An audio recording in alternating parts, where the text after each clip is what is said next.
বিসমিল্লাহির রহমানির রহিম। কেমন আছেন ভাই?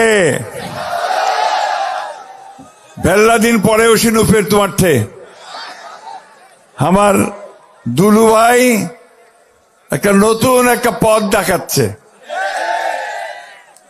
আমাদের তিস্তা নদী বাঁচাবার জন্য তিনি আজকে 5টা জেলাকে একত্রিত করে এই তিস্তা নদীর অববাহিকায় আমরা যারা বাস করি তাদেরকে তিনি আজকে জাগিয়ে তুলেছেন।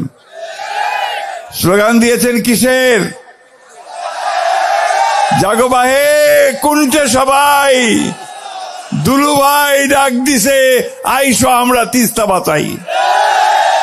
ঠিক না?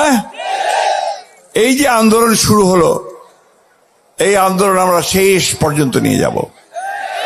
মৌলানা আব্দুল হামিদ খান ভাসানী মুসলিম জননেতা তিনি একদিন ফারাক্কা মার্চ করেছিলেন গঙ্গার পানির ন্যায্য হিস্যার জন্য। আর আজকে আমাদের দুলু ভাই সেই একইভাবে দাঁড়িয়ে গোটা তিস্তার 11টা পয়েন্টে হাজার হাজার মানুষকে জড়ো করে তিনি আজকে এই ডাক দিয়েছেন, জাগো বাহে তিস্তা বাঁচাই। বন্ধুগণ, এটা শুধু স্লোগান নয়, এটা আপনাদের এই তিস্তার পারের মানুষের যে বাঁচার যে তাগিদ, বাঁচার জন্য যে আহাজারি, তারই আওয়াজ আজকে বেরিয়ে আসছে। কিছুক্ষণ আগে আমার বক্কর ভাই, আমার আরেক ভাই এখানে যে বক্তব্য দিলেন, যে কথা শোনালেন, যে কি করুণ অবস্থা তাদের। আজকে একদিকে যখন তারা সব বাঁধ ছেড়ে দেয়, গেট খুলে দেয়, তখন সে পানির তোরে আমাদের ঘর বাড়ি গ্রাম ধানের ক্ষেত সব ভেসে যায়, তাই না? আবার যখন বন্ধ করে দেয় তখন আমার সমস্ত এলাকা খরায় শুকিয়ে খটখট হয়ে যায়। তিস্তা পারের মানুষের দুঃখ আর যায় না।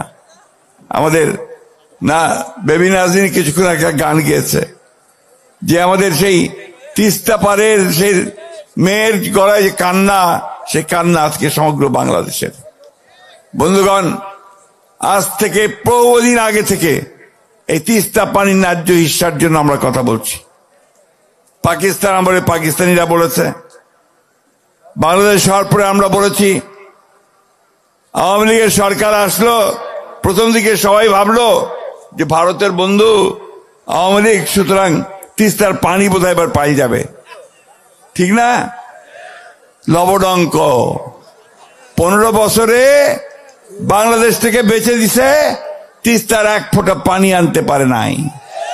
শুধু তিস্তা নয় ভাই, 54টা নদী আছে যেগুলো ভারত থেকে আমাদের দেশে আসছে। সবগুলো নদীর উজানে তারা বাঁধ দিয়ে দিয়েছে।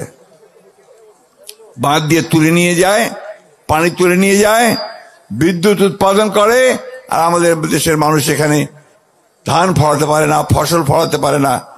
তারা তাদের জীবন জীবিকা থেকে সম্পূর্ণ বঞ্চিত হয়। আমাদের জেলে যারা মাছ ধরেন তারা মাছ ধরতে পারেন না। প্রত্যেকটা মানুষকে আজকে সেই কষ্টের মধ্যে পড়তে হয়েছে। ঠিক একই সময়ে, এই সময়ে দুলু ভাই যে ডাক দিয়েছেন, সেটা আমাদের অন্তরের সকলের ডাক, তাই না? আমরা লড়াই করেছি 15 বছর সেই ফ্যাসিবাদী হাসিনা সরকারের বিরুদ্ধে, তাই না? আমাদের ছেলেরা লড়াই করেছে 34 দিনের সকলের লড়াইয়ের মাধ্যমে সে পালিয়েছে। এখন কোথায়? ওই ভারতে, তাই না? একদিকে পানি দেয় না, অন্যদিকে আবার আমাদের যে শত্রু তাকে দিল্লিতে খুব রাজার হালে বসায় রাখছে। আর ওইখান থেকে আবার সে বিভিন্ন রকম হুকুম জারি করে আওয়ামী লীগারদেরকে। ঠিক না? আওয়ামী লীগ আছে নাকি? আরো পালাইছেন, আমার সাথে সাথে সব পালাইছে। তো বন্ধুগণ, আজকের এই সংগ্রাম আমাদের বাঁচা মরার সংগ্রাম, এই এলাকার মানুষের। এই সংগ্রামকে আমরা কখনো বন্ধ হতে দেব না।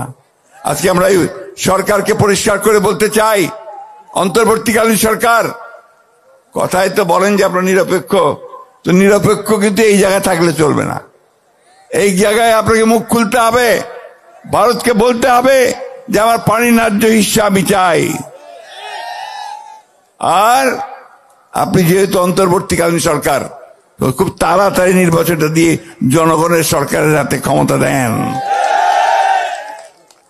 ভারতকে পরিষ্কার করে বলতে চাই, আগেও বলেছি এখনো বলছি, বাংলাদেশের মানুষের সঙ্গে যে বন্ধুত্ব করতে চান তাহলে আগে তিস্তার পানি দেন, সীমান্তে গুলি করে হত্যা বন্ধ করেন, আর আমাদের সঙ্গে বড় দাদা মতন যে আচরণ সেটা বন্ধ করেন। আমরা আমাদের পায়ের উপরে দাঁড়াতে চাই, আমরা আমাদের হিসাব বুঝে নিতে চাই, আমরা অবশ্যই ভারতকে একটা বন্ধু ভাবে দেখতে চাই, কিন্তু সেই বন্ধুত্ব হবে সম্মানের সঙ্গে, আমার যে পাওনা সে পাওনা বুঝে দেওয়ার সঙ্গে। তাই বন্ধুগণ, বক্তব্য দীর্ঘ করব না, আমি আমাদের আসাদুল আব্দুল সাহেবকে আমার অন্তঃস্থল থেকে ধন্যবাদ এবং কৃতজ্ঞতা জানাচ্ছি যে আজকে তিনি যে আন্দোলনের সূচনা করলেন, সেই আন্দোলন সারা বাংলাদেশকে শুধু নয় সারা বিশ্বকে নাড়িয়ে দিয়েছে। বন্ধুগণ, আজকে আপনাদের এখানে অনেক আন্তর্জাতিক নিউজ এজেন্সি থেকে খবর সংগ্রহ করার জন্য এসেছে। কেন? যে আজকে দুলু আন্দোলন শুরু করেছে, যে আন্দোলন হচ্ছে বাংলাদেশের মানুষের বেঁচে থাকার আন্দোলন। আমরা অবশ্যই দুলুকে আমাদের সকলের পক্ষ থেকে একটা অভিবাদন, একটা স্যালুট জানাই। আমি বক্তব্য বাড়াবো না, শুধু একটা কথা বলেই শেষ করতে চাই, লড়াই না করলে কিছু পাওয়া যায় না। সেই লড়াই করেই আমরা তিস্তার পানি আনবো, আমাদের অধিকারগুলো আদায় করে নেব। আজকে সেইভাবে আসুন আমরা সবাই এক হই। আগামীকাল এখানে আমাদের দলের ভারপ্রাপ্ত চেয়ারম্যান তারেক রহমান সাহেব আপনাদের সামনে বক্তব্য রাখবেন। এটা আমাদের জন্য অনেক আনন্দের কথা। আজকে এই জনাব তারেক রহমান সাহেব আমাদেরকে নেতৃত্ব দিচ্ছেন, এই ফ্যাসিস্ট হাসিনা সরকারের বিরুদ্ধে তিনি আমাদেরকে নেতৃত্ব দিয়েছেন এবং সেই কারণে আমরা জয়যুক্ত হতে সক্ষম হয়েছি। আজকে তিনি গোটা বাংলাদেশের মানুষকে ঐক্যবদ্ধ করছেন যে একটা গণতান্ত্রিক ব্যবস্থার জন্য। আমরাও সেই একই কথা সরাসরি বলতে চাই যে আমরা 1971 সালে যে স্বাধীনতা যুদ্ধ করেছিলাম, পাকিস্তান সেনাবাহিনীর বিরুদ্ধে যুদ্ধ করেছিলাম, সেই যুদ্ধের মূল লক্ষ্যটাই ছিল একটা গণতান্ত্রিক ব্যবস্থা আমরা চাই। কয়েন ভাই কতবার ভোট দিবা পারেন নাই, পারিছিলেন ভোট দিবার? তো আমরা তো ওইটাই চাই, আমরা আমাদের ভোট দিয়ে আমাদের জনপ্রতিনিধি নির্বাচিত করতে চাই, যারা আমাদের কথা পার্লামেন্টে বলবে, সংসদে বলবে, সব জায়গায় বলবে, তাই না? সেই ভোটটা আমরা চাই। ওরা অনেক সময় বলে যে আমরা নাকি ভোট করতেছি। ভোট করার কারণ একটাই, যে ভোট না হলে আমার নেতা নির্বাচিত হবে কোত্থেকে, আমার কথাটা বলবে কে?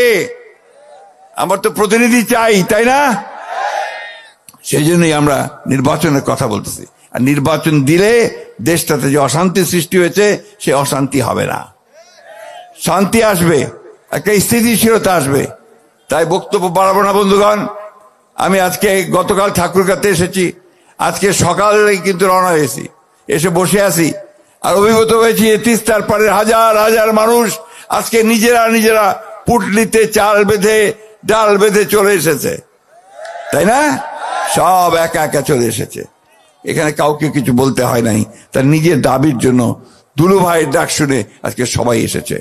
তাই বন্ধুগণ, আমার কথা শেষ, শুধু এইটা বলতে চাই যে এখন নতুন লড়াই শুরু। সেই লড়াই হচ্ছে আমাদের বাঁচা মরার লড়াই, আমাদের স্বাধীনতার লড়াই, আমাদের গণতন্ত্রের লড়াই। আসুন আজকে আবার সেই ঐক্যবদ্ধ হয়ে আবার আমরা সেই ডাক দেই, জাগো বাহে। মিশন 90 সংবাদের পিছনে নয়, ভিতরে ছুটি।